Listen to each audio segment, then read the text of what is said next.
Listen to me very carefully. What I'm about to tell you will make you question everything you thought you knew about maritime safety. April 13th, 2021, Las 13:41 p.m. a 129-foot lift boat called the Seacor Power is flipping over in the Gulf of Mexico.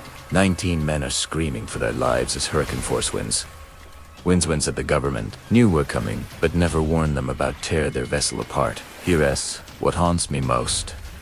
Coast Guard helicopters arrive at the scene, and their thermal cameras pick up heat signatures. You know what that means. Men were alive, trapped inside the hull, banging on the steel walls as the ocean slowly filled their air pockets. Rescuers could see them on their screens. They were right there. By the time the Coast Guard called off the search 6 days later, only 6 men had been pulled from the water alive. 6 bodies were recovered, and 7 souls, they were never found. Their families don't even have bodies to bury. But here's the part that should terrify you. This wasn't an accident. This was a system failure.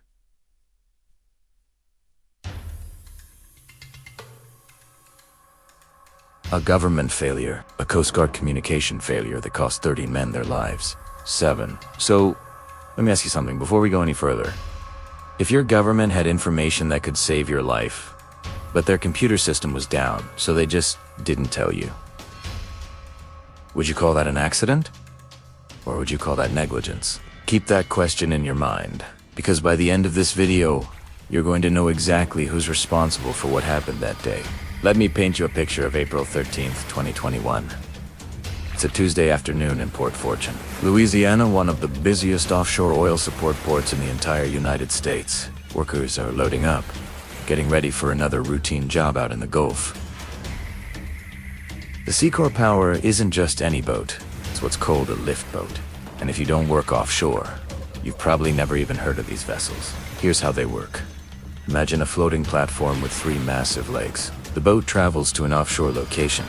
Then those legs extend down to the ocean floor and literally lift the entire platform up out of the water, creating a stable work platform. Pretty ingenious. Right? Now, quick question for you. If you were about to head out into the Gulf of Mexico on a vessel like this, what's the one thing you'd want to know before you left port? The weather. Right, of course. Well, here's what Captain David Ledet and his crew of 18 others knew that morning. The forecast they received from Seacor Miranda, company that owned the Vis, winds of Nova to 14 knots, with gusts up to 23 knots. Seas of 2 to 4 feet. Not pleasant, but for experienced Gulf workers. That's just Tuesday. Captain Ledet was a 22-year veteran of the maritime industry. This man had seen storms. He had navigated hurricanes. He wasn't some rookie fresh out of maritime school. When he looked at that forecast and decided to depart at 1:19 p.m., he was making what any reasonable captain would consider a safe call. Let me tell you about some of the men who boarded the Seacor Power that day. Dylan Daspit. He was 30 years old, had just celebrated his birthday 2 days earlier. His father, Scott Daspit, watched him head out to work that morning. Just another shift. Just another paycheck. Dylan never came home. Ernest Williams, 69 years old. Think about that for a second. This man had been working offshore for decades. He'd survived storms, mechanical failures, every kind of maritime emergency you can imagine. He knew the risks. He trusted the system. Jason Krell, Quinn and Peter, James Wallingsford, Anthony Hartford, Chas Morales. These weren't just names on a crew manifest. These were fathers, sons, brothers, husbands, men with families waiting at home, kids who expected daddy to walk through the door at the end of a shift. Now here's where I need you to pay very close attention, because what I'm about to tell you is going to change how you see this entire story. At 11:58 a.m., 2 hours and 21 minutes. Before the Seacor Power departed, the National Weather Service issued a special marine warning. They warned of tropical storm force winds up to 35 knots, possible hail, and suddenly higher waves. Captain Ledet never received that warning. Neither did any of his crew. Neither did the company dispatchers who approved the voyage. Want to know why? The Coast Guard's broadcast noticed 2 mariners. The official system designed specifically to transmit these warnings to vessels at sea was down. It had been down for over a month, and nobody thought to mention this little technical difficulty to the captains risking their lives in the Gulf. So let me ask you again. Accident or negligence? Don't answer yet, because it gets so much worse. 1:19 p.m. The Seacor Power leaves Port Fortune with 19 souls aboard. Their destination, a Talos energy platform 40 miles east of Venice, Louisiana. Under normal conditions, this is a routine 3 to 4 hour transit. Captain Ledet is at the helm. The crew is relaxed. Some are probably thinking about what they'll have for dinner. Others are texting their wives, their kids, their girlfriends. Life is normal. But out in the Gulf, something is building. Meteorologists would later describe what happened that afternoon as a mesoscale convective system. Basically a cluster of thunderstorms that merged together into something much more dangerous. Think of it like this. You've got several small storms, each one angry and powerful on its own. Then they find each other. They feed off each other's energy. And suddenly you've got a monster. Now, I want you to imagine something for me. You're on a boat in the middle of the Gulf of Mexico. The sky starts getting dark. The wind picks up. Waves start growing. What's going through your mind? If you're experienced like Captain Ledet and his crew were, you're probably thinking, storm's coming. We've been through worse. We'll ride it out. But this wasn't a normal storm. At 3:30 p.m., First Mate Brian Myers is on the bridge with Captain Ledet. Other crew members are inside the vessel. Some are on deck. The weather is deteriorating fast. Rain starts hammering down. Winds are picking up speed. Survivor Dwayne Lewis would later testify that he was in his bunk when he felt something ... off.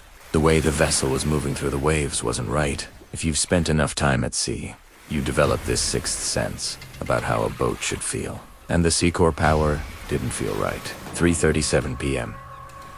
Just 8 minutes after the National Weather Service issued another alerting alert. Once again, that never reached the crew. The storm hits with the force of a hurricane. Here's what I need you to understand. How fast do you think winds have to be to flip over a 265-ton vessel? Take a guess. 60 miles per hour. 70. Try 100 miles per hour. That's Category 2 hurricane strength. Vessels in the area reported winds exceeding 80 knots, that's 92 miles per hour, with seas that went from 2 to 4 feet to 10 to 12 feet in a matter of minutes. Dwayne Lewis described what happened next. I jumped out of bed when the Seacor Power began to roll from its front to its back. The ceiling and floor became walls. One wall became the floor beneath me. Can you imagine that? 1 second, you're lying in your bunk. The next second, the world is literally turning upside down. Everything you thought was solid and stable is now spinning. Water's rushing in, and you're fighting just to figure out which way's up. Lewis grabbed a rope. Through the chaos, he saw 4 or 5 other men. They were all scrambling, all trying to survive, all hoping this nightmare would somehow end. But for 13 of them, it wouldn't. 3:41 p.m. The Seacor Power capsizes completely onto its starboard side. 19 men are now in a fight for their lives. Some are thrown into the water. Some are trapped inside the hull. Some manage to climb onto the overturned vessel, clinging to any piece of steel they can grab as waves crash over them. The emergency beacon activates automatically, and the Coast Guard finally knows something has gone horribly wrong. But here is the question that still haunts the families today. If that warning system had been working, if Captain Ledet had known that hurricane force winds were coming, would he have ever left port? Think about that.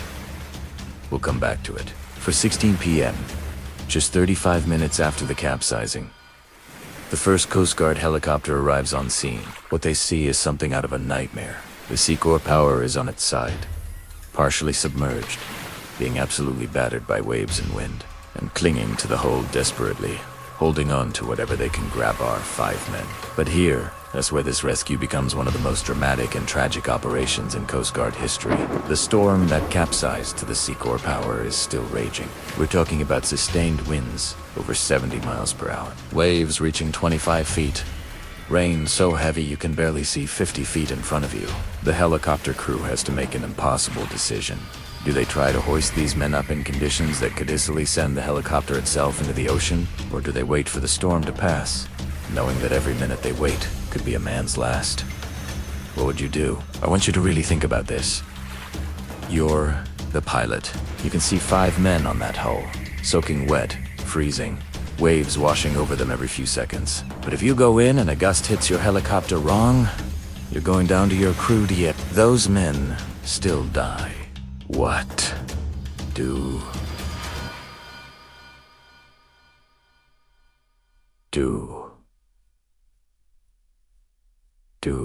Captain Matthew Halbert, commanding the pre-commissioned Coast Guard cutter Glenn Harris, testified at the official hearings about what he witnessed. His vessel arrived to find 5 men clinging to the capsized lift boat. Within minutes of the Glenn Harris arriving, 3 of those 5 men ended up in the Gulf of Mexico. Think about what that means. These men had survived the initial They'd climbed onto the hull. They'd held on through the worst of the storm. They were right there. Rescue was literally in sight. And then they fell. Or were washed off into water so violent it could break bones. In darkness, in freezing cold. First mate Brian Myers was swept off the vessel. He would drift for 2 hours in those storm-tossed seas before the MV Cape Cata commercial vessel that had joined the search pulled him from the water. 2 horrors. Do you know how long 2 hours is when you're alone in the ocean, in a storm, with waves trying to drown you every 15 seconds? Myers survived, but he'll never forget those 2 hours, as long as he lives. Meanwhile, Coast Guard rescue swimmers, these are the absolute elite. The most highly trained maritime rescue specialists in the world are being deployed into the water. These men and women are jumping into this storm, into 25-foot seas, to try to save lives. Petty Officer Second Class Xavier Williams was one of those rescue swimmers. He testified later about pulling survivors from the water, about the impossible conditions, about making split-second decisions about who could be saved and who was already gone. By nightfall on April 13th, 6 men had been rescued, 6 out of 19. But remember those thermal images I mentioned at the beginning? This is where it gets absolutely heartbreaking. Coast Guard helicopters equipped with FLIR-forward-looking infrared cameras detected heat signatures inside the overturned hull. That means survivors were trapped inside, probably in air pockets, probably banging on the metal walls, hearing helicopters overhead and thinking they're coming. They're going to get us out. But they couldn't. The storm was too severe, the conditions were too dangerous. And as the hours passed, as the tide changed, as the vessels settled deeper into the water, those heat signatures disappeared. Now, before we go any further, I need to ask you something. And I want you to comment your answer below because this is important. If you were trapped inside that hull, and you could hear helicopters overhead, and you knew rescue was right there, but they couldn't reach you, what would be going through your mind in those final moments? Would you be angry? Terrified? Would you be praying? Would you be thinking about your family? Because that's exactly what those men experienced. And 7 of them, their bodies, were never recovered. Their families never got to say goodbye. They never got closure. Over the next 6 days, the Coast Guard mounted one of the largest search and rescue operations in Gulf of Mexico history. Multiple helicopters, numerous vessels, dozens of rescue personnel, all searching desperately for any sign of the missing crew. On April 19, 2021, the Coast Guard officially suspended the search. Final count, 6 rescued, 6 bodies recovered, 7 missing and presumed dead. 13 families destroyed, and a whole lot of questions that nobody in authority wanted to answer. August 2021. 4 months after the disaster, Louisiana, the Coast Guard and the National Transportation Safety Board convened joint public hearings to investigate exactly what happened to the Seacor Power. For the first time, Survivors will testify under oath. Rescue personnel will describe what they saw, and investigators will present evidence that will shock the nation. Dwayne Lewis takes the stand. His voice is steady, but you can see the trauma in his eyes. He describes the moment the vessel rolled, the chaos, the terror, the impossible decisions about whether to stay inside or risk the water. He talks about the men he saw in those final moments. Men who didn't make it. Men whose families are sitting in that courtroom, listening to every word, hoping for some kind of understanding about how their loved one died. But here's what really matters from these hearings. The NTSB starts digging into the weather information. They start asking questions about what Captain Ledet knew, what he should have known, and what the systems designed to keep him informed were actually doing. And they uncover something absolutely damning. Remember that special marine warning issued at 11:58 a.m., the one that warned of 35-knot winds and suddenly higher waves. Let me read you directly from the NTSB's final report. The weather information provided to the crew that morning by Seacor Marine was insufficient for making weather-related decisions. Insufficient, that's government speak for completely inadequate and potentially deadly. But it gets worse. The Coast Guard's broadcast notice to mariners system, the primary system for transmitting urgent weather warnings to vessels, had been known operational since March 8, 2021. That's over a month before the Seacor Power capsized. Let me make sure you understand what I'm telling you. The United States Coast Guard, the organization specifically tasked with maritime safety, had a broken warning system for over a month and apparently decided this was fine, not urgent. Not worth fixing immediately. Comment below. If your smoke alarm was broken for a month, would you think, I'll fix it eventually? Or would you fix it immediately because your life might depend on it? That's what we're talking about here. This wasn't a convenience feature. This was a life or death communication system. But the NTSB found even more failures. The National Weather Service had what they called data gaps that prevented them from accurately forecasting the true intensity of that storm. Basically, they didn't have enough weather instruments in the right places to see how bad it was really going to get. So we've got a broken Coast Guard warning system, insufficient weather data, a company that provided incomplete forecast information to their captain, a captain making a reasonable decision based on bad information, and 30 men paid the price for all of those failures. The NTSB's final report, released in October 2020, a year and a half after the tragedy, concluded that Captain David Ledet decision to depart was reasonable based on the forecast information he had. Read that again. Reasonable. Captain Ledet died in this disaster. His body was the first one recovered, and the official investigation concluded that he made a reasonable decision based on the information he had. So if the captain's decision was reasonable, who's responsible for 13 deaths? Scott Daspit, Dylan's father, gave an interview after the NTSB report was released. Let me quote him directly.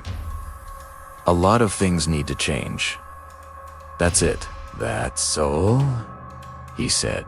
Because what else can you say when government investigators basically tell you that your son's death was the result of system failures, but nobody is actually going to be held accountable? You want to know what really makes me angry about this case? It's not just that 13 men died. It's not just that the systems failed. It's that these were preventable deaths. If the Coast Guard had fixed their warning system, if the National Weather Service had better data, if Seacor Marine had provided more comprehensive weather information, if any one of these failures had been addressed, those men might still be alive today.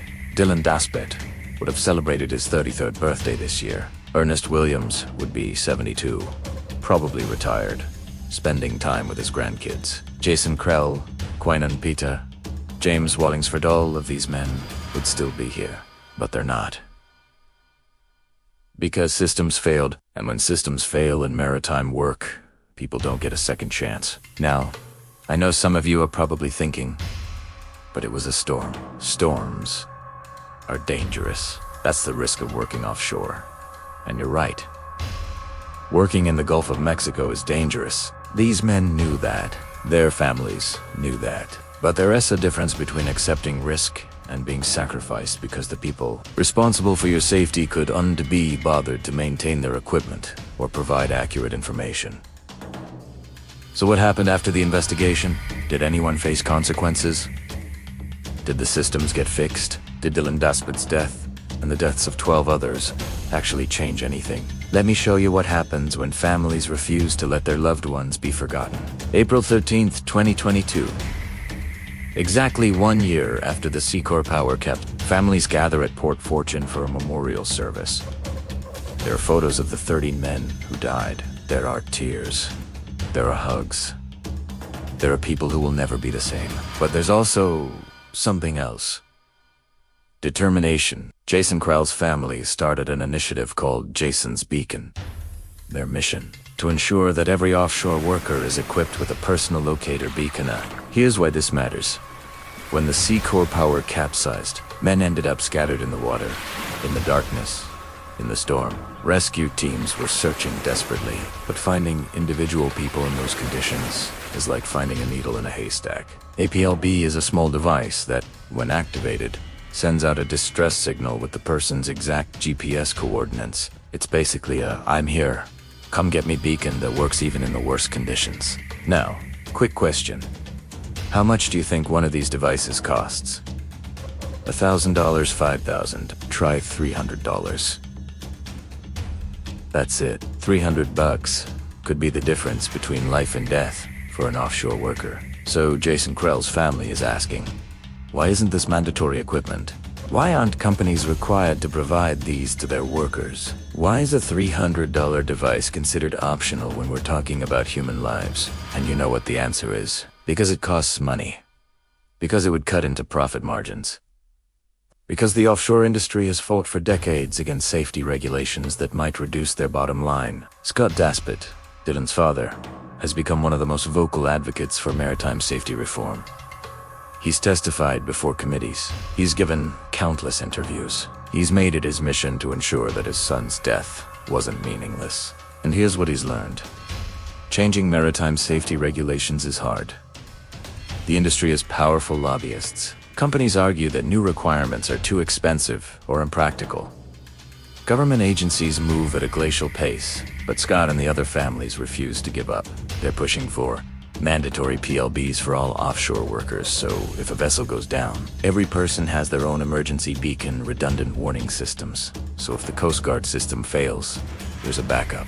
Better weather monitoring, more instruments, better forecasting, less data gaps, stricter departure protocols, clear guidelines about when conditions are too dangerous to leave port, improved emergency response, better equipment, better training, faster response times, and here's where you come in. Because I know a lot of you watching this have connections to maritime work. Maybe you work offshore yourself. Maybe you have family or friends in the industry. Maybe you've lost someone to the sea. If that's you, I need you to comment below and tell me. What changes do you think need to happen? What have you seen in your own experience that made you think this isn't safe? Because the families of the Seacor Power victims need to know they're not alone. They need to know that people care. They need to know that 13 deaths actually mattered. I want to read you something from one of the family members. They said this at a congressional hearing. Every time my phone rings after dark, my heart stops. Because that's when I got the call about the Seacor Power. That's when my life ended. And there are 12 other families who feel exactly the same way. 12 other families. 13 total. 13 people who will never walk through the door again. 13 empty chairs at dinner tables. 13 people missing from family photos. 13 futures that were stolen. And for what? So a company could save money on better weather information. So the Coast Guard could put off fixing a broken system for just a few more weeks. So the National Weather Service could live with data gaps instead of installing more monitoring equipment. That's not acceptable. That's not just a tragedy, it's a betrayal. But here's the thing about tragedy. It can either break us or it can fuel us. And these families have chosen to fight. Since the Seacor Power disaster, there has been progress.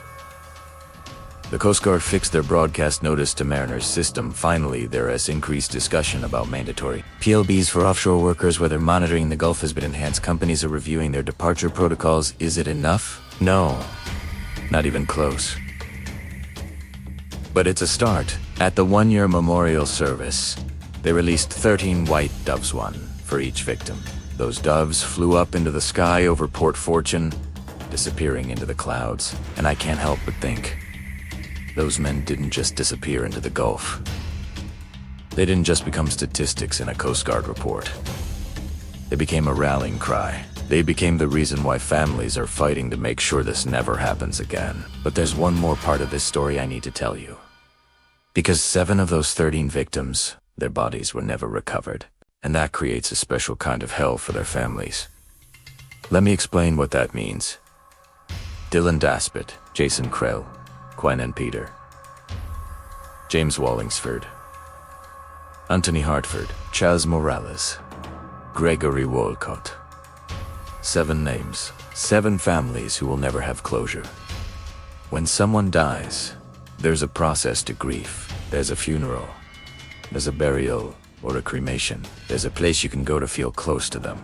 There's a finality that, as painful as it is, allows you to eventually start healing. But when someone is missing at sea, when their body is never recovered, that process never happened. Scott Daspit still scans the horizon when he's near the water. Part of him, the logical part, knows that Dylan is gone.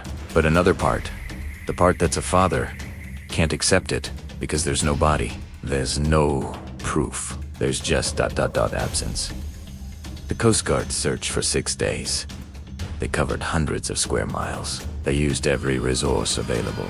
But the Gulf of Mexico is vast, and currents are powerful. And after a storm like that, bodies can be carried miles away, or pulled down to depths, where they'll never be recovered. The Seacor Power itself still sits on the ocean floor, 7 miles off Port Fortune. The NTSB inspected it as part of their investigation. Divers went down, took photos, documented the damage, and the families have to live with the knowledge that their loved ones might still be there, trapped inside, resting in that underwater tomb. I want you to imagine something for me. Imagine losing someone you love, your father, your son, your brother, your husband. Now imagine never getting their body back, never being able to have a funeral, never being able to visit a grave, never having that tangible place where you can go to feel close to them. That's what 7 families are living with right now. There's a memorial at Port Fortune now, 30 names engraved in stone, photos, flowers. That families leave. It's something, but it's not the same as having your loved one's body. It's not the same as being able to say goodbye. And here is what really haunts me about those 7 missing men. They might have survived the initial They might have been in the water, alive, floating, waiting for rescue. And they just weren't found in time. Remember, first mate Brian Myers? He floated for 2 hours before being rescued. 2 hours seems impossible to survive, but he did it. So maybe some of those 7 men also lasted hours in the water, hoping with every wave that the next helicopter would spot them, but they weren't spotted. And the storm was too severe, and the search area was too large, and eventually, the ocean claimed them. This is why Jason's family is fighting so hard for mandatory personnel locator beacons. Because if those 7 men had been wearing PLBs, rescue teams would have had their exact coordinates. There wouldn't have been guesswork. There wouldn't have been searching blindly in the dark. They would have been found. Maybe not all of them. Maybe the storm was too severe for even that. But some of them might have been saved. Some of those families might have gotten their loved ones back. And that's why this fight matters. That's why these families refuse to be quiet. That's why they're going to keep pushing for change until something actually gets done. Because 13 men are dead. 7 are missing. And every single one of those deaths was preventable. We're at the end now. But before I let you go, I need to tell you one more thing. The Seacor Power disaster wasn't an anomaly. It wasn't a freak accident that could never happen again. It was the result of systemic failures that still exist in the maritime industry. Since the Seacor Power capsized, there have been dozens of other maritime accidents in the Gulf of Mexico. Some fatal, some near-miss it. The offshore oil industry is still one of the most dangerous jobs in America. And while some things have improved, while some regulations have been strengthened, the fundamental problem remains. Profit comes before safety. Convenience comes before caution. workers pay the price. So here's what I need from you. First, if you work offshore or know someone who does, share this video with them. Share Jason's Beacon initiative. Talk about PLBs. Talk about safety protocols. Don't let these 13 deaths be forgotten. Second, if you're in a position to influence maritime policy, you work for a regulatory agency. If you're in Congress, if you have ANY power to change these system Cs, because the families of the Seacor Power victims shouldn't have to fight this battle alone. Third, remember their names. Dylan Daspit, Ernest Williams, Jason Krell, Captain David Ledet, Quinnen Pider, James Wallingsford, Anthony Hartford, Chaz Morales, Gregory Watt, and the others whose names deserve to be spoken. They weren't just statistics. They were human beings who went to work one Tuesday afternoon and never came home. The Gulf of Mexico is beautiful. It's also deadly. And the men and women who work out there deserve better than broken warning systems and insufficient weather information and companies that cut corners on safety equipment. They deserve to come home. Every single time. So I'm going to leave you with this. What's one thing you can do right?